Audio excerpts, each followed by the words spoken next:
Now, I know it's just being floated right now, but I actually think that this is a big mistake that Donald Trump would be making if he does this. I understand why he is floating the idea of giving a pass to farmers and to hotel workers, but I think this is a big mistake. I would be more okay with something like this if you were delaying their deportations until you've dealt with the bigger problem and then decide, do we want to get rid of them?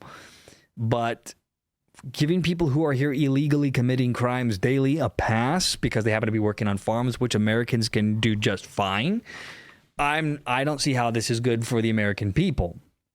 Now, I understand the thought process might be that, hey, look, right now it's going to be difficult to get the jobs filled quickly enough to keep the food flowing. And that's why I think they should be simply slowing the process of removing them down, maybe. But the idea of letting them stay, despite being illegal, despite breaking into this country, despite being criminals, I think this is a big mistake for Trump. I do. I think this is a tactical error that could, I don't think it'll hurt Trump necessarily if he continues to mass deport. I mean, if you see 10, 15, 20 million people getting booted out, people are going to look the other way with this. This will become a nothing burger. But if let's say he only deports 1 million people, for example, over the next couple of years, this will be a problem that may not affect him directly, but it will affect the party. And it will damage the Republican brand long term. So this is by the Post-Millennial. They say that Trump is floating a plan to allow farmers to vouch for migrant workers facing deportation. We don't want to do border security where we take all of the workers off the farms. We want the farms to do great. On Thursday, so I think this is probably it here. Tom Homan. And we're working on legislation right now. Susie, right? We're working on legislation right now where farmers, look, they know better. They work with them for years. You had cases where, not here, but just even over the years, where people have worked on a farm for 14, 15 years, and they get thrown out pretty viciously. It's irrelevant. It really is. They were here illegally. They were taking jobs from American citizens. There's nothing good about this. And we can't do it. We got to work with the farmers and people that have hotels and leisure properties, too. We're going to work with them, and we're going to work very strong and smart, and we're going to put you in charge. We're going to make you responsible, and I think that that's going to make a lot of people happy. Now, serious radical right people, who I also happen to like a lot, they may not be quite as happy, but they'll understand, won't they? Do you think so? The only way those people are going to be okay with it, again, is if you truly mass deport. If it ends up being a bait and switch, where let's say you're only doing 3,000 people a day, you don't really go much beyond that, you're not deporting 10 to 15 million people, then I think you're going to have a problem.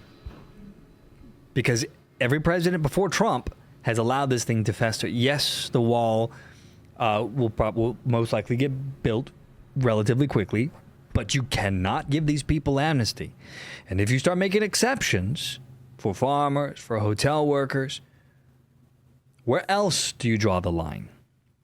And if you don't get it done yourself, if you do not deport the vast majority of those here illegally in the country, not just the criminals, the ones that are causing additional crimes, if you don't get them all out, the vast majority, 60, 70, 80%, the next president will do less. And at some point, you will end up with amnesty, which will be the end of the Republican Party.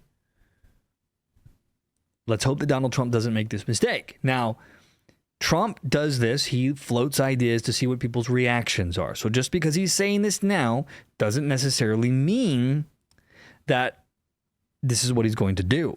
But make no mistake, the wheels are turning. There's probably legislation in mind. This is not a good move. Madam Secretary, look at you with a white hat on. Do you think they'll understand that? You're the one that brought this whole situation up. So as we just heard, the Post-Millennial writes that the president made the remarks during a patriotic rally at the Iowa State Fairgrounds to kick off Independence Day celebrations. He said that the farmers would be responsible for vouching for the workforce under the proposed plan in coordination with the Department of Homeland Security. Trump hinted at the new immigration exception for farmers earlier this week, suggesting that the measure may extend to migrants working in the hospitality sector. While making the comments, Trump said that he has heard of instances where migrants have gotten thrown out pretty viciously after having worked on farms for 15 years, and said, we can't do that. We've got to work with the farmers and people that have hotels and leisure properties. Now, you've got people like Ann Coulter. Let's see what she has to say, this political hack. She says, Trump, we've tried this once before when President Eisenhower got illegals out and every farmer, almost all farmers in the country went bankrupt and they had nobody to work. Brooke Rollins is lying to you, Mr. Trump. It's almost the exact opposite. Commodity prices for agricultural products dropped significantly in the 1950s because of increased productivity due to internal combustion powered tractors, combine harvesters, and chemical fertilizers, not because of Operation Back. And then you got this guy saying, nope, no carve out for farmers or hotels, which is pretty damned self-serving of Trump, considering hotels is a big part of his own profits. No amnesty or special carve outs for illegals here. More so, I want $70,000 per worker fine for all those in places hiring them. So I think it is deeply concerning that Trump is considering this. And this isn't the first time he's floated it. But make no mistake, once you start down this slippery slope, if he is not actively pursuing mass deportation, none of this 2,000, 3,000. You need to start seeing somewhere between 5,000 and 10,000 people a day or more getting arrested and deported. And even then, that's not enough, right? Like, it's not nearly enough. But you need to see mass deportation if you have any hope of permanently fixing the situation. Because if you start making carve-outs and you don't mass deport, the next Republican president or Democrat president will say, well, the wall's built, let's just give them all amnesty.